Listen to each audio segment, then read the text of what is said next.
What if the feeling of your life falling apart is not a sign of an impending breakthrough, but rather the unintended consequence of your own philosophical negligence? We have been taught to look for signs that our life is about to change, that a better stage is waiting for us, as if we are merely passengers in our own biography. But the ancient Stoics taught something far more potent, far more severe, and ultimately far more empowering. They taught how to be the change. By the end of our time together, you will no longer be scanning the horizon for omens. You will understand with surgical clarity how to create them. We live in an age of profound anxiety. Many of us feel a deep, gnawing sense of disorientation. We feel, as the modern therapists might say, disconnected or lost. We feel that the identity we have built, the values we inherited, the goals we were told to pursue, that all of it is beginning to fracture. It can feel like walking on ground that is no longer solid. And in this moment of vulnerability, we are offered a comforting narrative that this collapse is not our fault, that it is a mysterious transformation, a silent process, a sacred disconnection that is happening to us as a prelude to an awakening. This is a tempting story. It is also a dangerous one. It robs us of our agency. It makes us patients, waiting for a cure rather than architects drawing a new blueprint. The Stoic path is the opposite. It is not a path of waiting. It is a path of doing. It does not begin with a feeling. It begins with a decision. Before we proceed, let us be clear. This is a philosophical exploration. It is a lens through which to examine the human condition, not a prescription. It is not, and never can be, a substitute for qualified medical, financial, or legal counsel. The principles we discuss are tools for the mind, and like any powerful tool, they must be handled with care, reflection, and personal responsibility. This is not about finding content. It is about forging consciousness. The foundational error of our modern anxiety is a simple one, yet it is the root of all our suffering. We have failed to distinguish between what is ours and what is not ours. The ancient teachers, from Epictetus to Marcus Aurelius, centered their entire system on one non-negotiable principle: the dichotomy of control. This is the great sorting mechanism for all of human experience. In one hand, you have the things that are not in your power: your body, your health, your reputation, the opinions of others, your wealth, the events of the world, your past, your future. These are indifferents. They are external. They are, in the grand scheme, not your concern. In the other hand, you have the only thing that is truly yours: your prohairesis. This is a Greek word that means your faculty of choice, your reasoned will, your ability to assent to or dissent from an impression. In plain terms, your judgments and your choices. That is your entire kingdom. It is small, but it is absolute. So when you feel your world shifting, when you begin to question everything, this is not a mysterious first sign descending upon you from the ether. This is the first act of a philosopher. It is the beginning of you, perhaps for the first time, consciously applying the dichotomy of control. You are picking up the inherited narratives of your life and asking the terrifying, liberating question: is this mine? Is this ambition to climb the corporate ladder mine, or was it given to me by my parents? Is this fear of public opinion mine, or is it a social script I have passively accepted? Is this definition of success, the house, the status, the recognition, mine? Or is it just the default setting of the society I live in? The discomfort you feel is not the disorientation of an unknown force. It is the profound muscular ache of your prohoresis waking up. It is the friction of your own will grinding against decades of lazy, unexamined descent.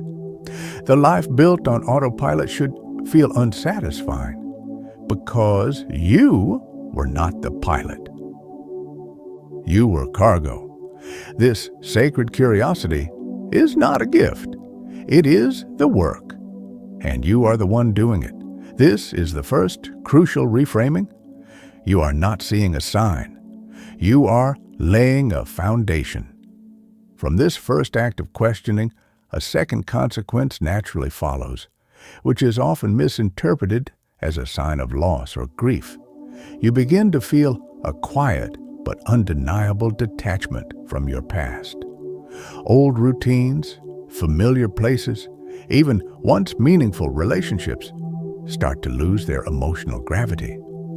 The modern narrative frames this as outgrowing things, as if you are a plant moving toward a new source of light. This, too, is passive. A Stoic reframing is more active. This detachment is the direct result of your philosophical work. When you correctly categorize your past as an indifferent, something outside of your control, it must lose its emotional weight. You cannot change it. You cannot reclaim it. Its only power over you is the power you grant it through your judgment in this present moment. When you correctly categorize your reputation or the approval of others as an indifferent, the relationships built solely upon that foundation will naturally become hollow. You are not abandoning them. You are seeing them for what they are. You are seeing the architecture of your life and realizing it was built with materials you did not own and could not control. This can, as the source material rightly notes, feel like grief. You may miss the comfort of the known, but the Stoic understands this feeling for what it is. It is the emotional echo of a faulty judgment. It is the phantom limb pain of an identity you have just amputated. You miss the comfort of the habit, not the value of the habit. The core message is not you're ready for more. The core message is you have chosen what truly matters, and these things are no longer on that list. This is not liberation being invited to you. This is you seizing your liberation and accepting the necessary painful cost of that freedom. The past is not a place you no longer belong. It is a place that never was, except as a series of present moments that have now ceased to be. Your alignment is not delayed by clinging. Your tranquility is shattered by it. This leads us to the collapse of external meaning, which the Source calls the redefinition of what truly matters. It notes that pursuits like status, recognition, and material success begin to feel empty. This is, again, presented as a sign. It is not. It is the mathematical result of your new equation. The Stoics were very clear. There is only one good. That good is arete, or virtue. Virtue is not a nice-to-have quality. It is the sole objective. It is the perfection of your prohoresis. It is the practice of four interdependent qualities in every moment. Wisdom, knowing what is good, bad, and indifferent. Justice, treating others fairly, even when it costs you. Courage, facing what is difficult, painful, or feared in the service of what is right. And temperance, moderating your appetites, desires, and passions, choosing reason over impulse.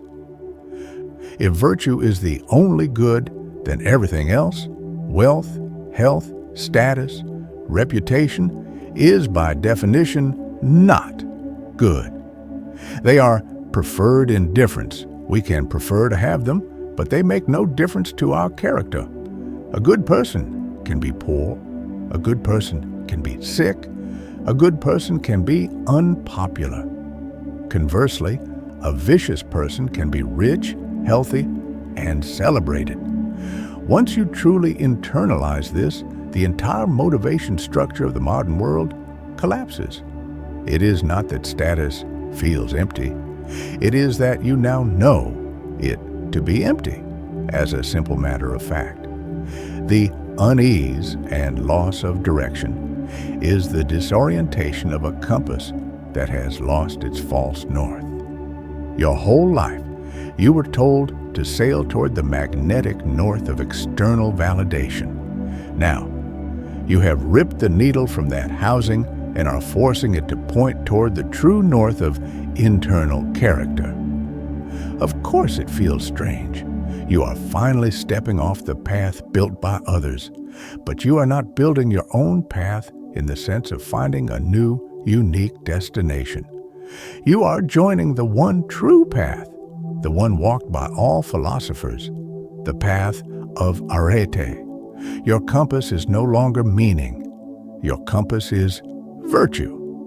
And this is where true fulfillment is found, not in doing what feels right, which is a trap of emotion, but in doing what is right, which is a mandate of reason. Let us pause and see this work in practice. For principles to be more than ink, they must be lived. Consider the story of a man we will call Marcus, not the emperor, but a man who bore his name, and for a time, none of his wisdom. This Marcus was a modern executive, a titan of his industry. His identity was his job. His self-worth was his title, the balance in his accounts, the fear and respect he commanded in the boardroom. He confused preferred indifference with his self. He believed deeply that he controlled his company, his market, and his reputation. This was his fortress, and he believed it impregnable. Then came the crisis, a turn in the market, a shift in technology, and a boardroom maneuver by a rival he had underestimated. A rival who operated on purely Machiavellian principles, seeing loyalty as a weakness and people as instruments. In a single quarter, Marcus lost his company, his title, and the reputation he had spent 30 years building. This was his collapse. But it was not a breakthrough. It was a preventable shattering. He descended into bitterness, despair, and rage. He blamed his rivals, the economy, his former partners. He spent his days in a fog of resentment. Why? His suffering was not caused by the betrayal. It was not caused by the loss of his job. Those were external events. Indifferent, his suffering was caused entirely and exclusively by his judgment that the betrayal was bad, that his reputation was everything, and that his life was over. He had built his entire citadel on the sand of externals. When the tide of fortune inevitably came in, he had no inner fortress to which he could retreat. He had no proheresis. He was a slave to what happened to him. His collapse was not an initiation. It was a failure of philosophy. He had looked for signs of his own success, but never did the work of building his own character. Now, consider a different story, a delayed awakening. A woman we will call Sarah. Her entire life was built around the approval of others. The source material would say she wore a mask. She was the good daughter, the supportive friend, the easygoing colleague. Her highest good was being liked, a pure external.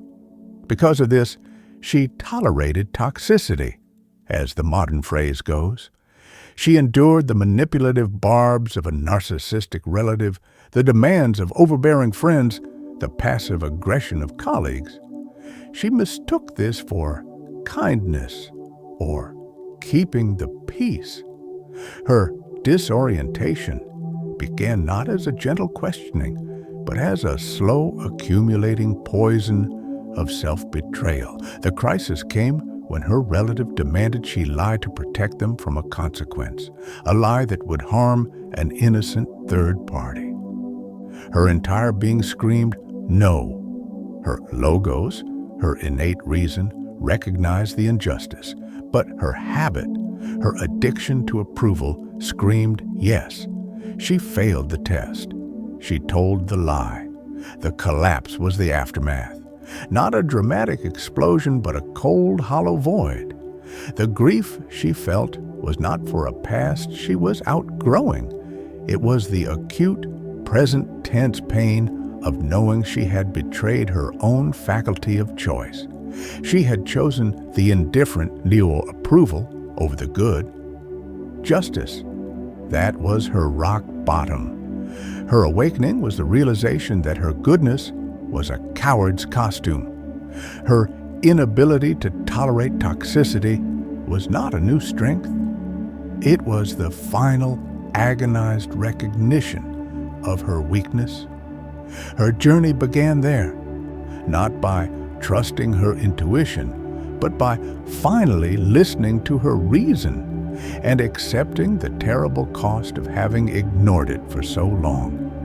As these inner shifts occur, as you do the work of questioning, detaching, and revaluing, you will notice what the Source calls the emergence of a deeper, more intuitive way of navigating life. This is a crucial area where we must be precise. The Stoics did not venerate intuition in the modern mystical sense of a gut feeling that exists independent of reason. The guide is not a mysterious inner voice. The guide is reason. It is logos. What you are experiencing is not magic. It is mastery. When you practice the piano scales for 10,000 hours, you no longer think about where to place your fingers. You simply play. The action feels intuitive, but it is the result of thousands of hours of conscious, reasoned practice. So it is with Stoicism. When you have spent a year examining every impression, every desire, every aversion, and filtering it through the dichotomy of control. When you have practiced, in small daily choices, to prefer virtue over indifference, your reason becomes fast. It becomes sharp. It becomes so well trained that its judgments feel instantaneous. This is not trusting your gut. This is training your faculty of choice until it is as reliable as a master craftsman's hand. You feel drawn to certain paths not because of a vibe, but because your logos has, in a fraction of a second, calculated that this path is the one most aligned with virtue, with courage, justice, or wisdom. The quiet sense of knowing is the sound of your own proheresis, clear and undistracted for the first time. You are not trusting it, you are deploying it. This is the soul steering, yes, but the soul is reason. And from this trained reason, an insatiable desire to learn, to expand, to evolve naturally arises. The Source calls this a hunger that awakens in you. Again, let us make this active. This is not a sign. This is a choice. When you realize that your proheresis is the only thing you control and that aggravate, virtue, is the only good, it becomes your primary duty to cultivate and perfect that faculty. You choose to pursue growth. You read books on philosophy, history, and human nature, wisdom. You engage in difficult conversations, courage and justice. You practice voluntary hardship, a cold shower, fasting for a day, sleeping on the floor, not to punish yourself, but to train your mind, temperance. You seek out perspectives that stretch you, not because it feels good, but because it is the only way to test your judgments and strengthen your reason. You are no longer waiting for growth to find you. You are hunting it. This is not about self-understanding for its own sake. It is about transformation. It is the work of the sculptor hammering away at the raw marble of his own character to reveal the ideal form within. You are no longer satisfied with the surface level because you know the surface level is an illusion, a chasing of indifference. This rigorous, active pursuit of virtue leads directly to the next consequence, which the source describes as a growing inability to tolerate toxic energy. This is one of the most misunderstood aspects of modern Stoicism, and the source's phrasing is subtly wrong. It says, "What once merely irritated you now drains you." This implies you are weakened by the external. It makes you a victim of toxic energy. A true Stoic is never drained by an external, another person's vice, their anger, their manipulation, that is, their business. It is the product of their faulty judgments. It isn't indifferent. It cannot harm your character unless you judge it to be harmful and allow it to infect your own proheresis. Epictetus, a slave, was not drained by his master. He was physically harmed, but his will remained free, serene, and untouched. The change is not that you cannot tolerate it. The change is that you see it clearly for what it is, a demonstration of vice, a product of unreason. You are not intolerant. You are indifferent. You begin choosing peace not because you are fleeing what drains you, but because you refuse to engage with what is irrational. You don't cut people off in anger. Anger is a passion, a temporary madness. You withdraw from them as you would step around a hole in the road, a simple, non-emotional, rational act of self-preservation. You are protecting your time and energy to dedicate them to virtue, not protecting your feelings.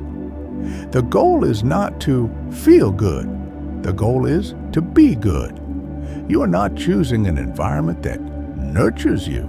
You are choosing an environment where you can best practice justice, courage, wisdom, and temperance. This is a profound distinction. Let us return to our stories. Remember Sarah, the people-pleaser who betrayed her own sense of justice? After her collapse, she began the work. She started small. She practiced saying no to minor, unreasonable requests, not with anger, but with simple, calm clarity. She read. She studied the dichotomy of control. She realized her relatives' manipulations were not toxic energy that infected her, but simply their bad choices. She could not control them. She could control her response. The next time the demand came, she did not tolerate it, nor did she flee it. She faced it. She stated calmly and firmly, "I will not do that because it is not right." The backlash was immediate and severe, but something extraordinary happened. It did not drain her because she had anchored her good not in her relatives' approval, the external, but in her own justice, the internal. The anger was just noise. It wasn't indifferent. It was the collapse of her old life of subservience, and it was the birth of her character. She was not protecting her energy. She was enacting her virtue. This brings us to the final, most profound consequence, which the source calls the disconnection from the identity you once wore, likening it to the Jungian concept of individuation. This is described as a void, an emptiness between who you were and who you are becoming. This, too, is presented as a passive, lonely space you must trust. The Stoic view is, once again, more active, more severe. This is not a void. This is the inner citadel. The false self, or the mask, was the identity you built from externals, your job, your relationships, your reputation, your possessions. The work of philosophy is the controlled demolition of this false self. You are the surgeon, and you are identifying and amputating every part of your identity that is not your proheresis. The emptiness is not a void to fear. It is the cleared ground upon which you will build your fortress of reason. This sacred disconnection is not something you are drifting in. It is something you are building. The death of the false self is not a birth of an authentic one. The authentic self is not a pre-existing entity you find. It is the character you forge, day by day, choice by choice. You build the authentic self from the bricks of your virtuous actions. It is the result of your labor. The loneliness is real, but it is the loneliness of the architect on the construction site, the sculptor in the studio. It is the loneliness of work, not the loneliness of loss. Let's look at a final story, a true transformation. A man we will call Leo. Leo was a craftsman, a carpenter. He took pride in his work, but his life was defined by anxiety. He feared a recession. He feared his reputation. He feared his body aging. He was, like Marcus, tied to externals. But unlike Marcus, he encountered these ideas before his collapse. He began to study. He began to practice. The crisis came. A recession hit, and his small business failed. He lost his shop. This was the same external event that destroyed Marcus. But Leo's response was different. He grieved for a day. He was human, not a stone. But he quickly applied the logos. He told himself, the shop is gone. The economy is not in my control. My reputation is not in my control. What is in my control? His response, his time, his effort, his character. He redefined what mattered. His new good was not being a successful carpenter. His new good was being a virtuous man. He used his time, temperance. He went to his neighbor, an elderly woman, and offered to fix her fence for free, justice. He taught his skills to young people in his community, wisdom. He faced the uncertainty of his future without complaint, applying for jobs with diligence and dignity, courage. This was his best stage. It was not a stage he arrived at. It was the way he traveled. He was not intolerant of his new, poorer life. He was indifferent to the poverty and focused on the opportunities for virtue. His authentic self was not something he found.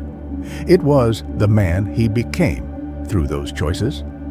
He built his inner citadel while his outer one was in ruins. And from that place of strength, his outer world did begin to change, not as a reflection of alignment, but as the natural consequence of a virtuous, disciplined, and resourceful man taking action. He did not trust his transformation. He earned it. So let us return to where we began. The shift is not a season you enter, it is a decision you make. The signs are not omens you read in the sky. They are the feedback from the philosophical work you are doing. The collapse is not an event to be feared and trusted. It is the controlled demolition of the false self that you must initiate. You are not falling apart. You are dismantling what was never truly yours. You are not falling into alignment. You are carving alignment out of the bedrock of reason. You do not need all the answers. You need only one principle. Here is the one sentence to carry with you from this day. I cannot control what happens, but I will always and only control how I respond. This is not a passive affirmation. This is the engine of all transformation. It is the sword that cuts you free. At the beginning, I asked, what if your collapse was not a sign, but a consequence of negligence? The story of Marcus shows this to be true, but I also promised that you would stop looking for signs and learn how to create them. And now you see how. You create the sign of questioning by practicing the dichotomy of control every single day. You create the sign of detachment by relentlessly classifying externals as indifference. You create the sign of new meaning by choosing virtue as your only good.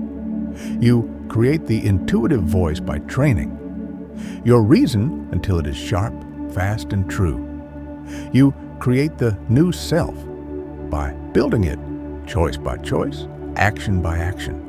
You are not the passenger waiting for the scenery to change. You are not the patient waiting for a diagnosis. You are the captain, your hand firm on the tiller. The storm is real, the winds are indifferent, but your will, your prohairesis, that is yours. And it is all you will ever need. This act of building the self, of choosing your response, is the daily work. But how do we prepare for the inevitable storms before they arrive? How do we build the resilience to withstand the loss, the betrayal, the failure before they are upon us?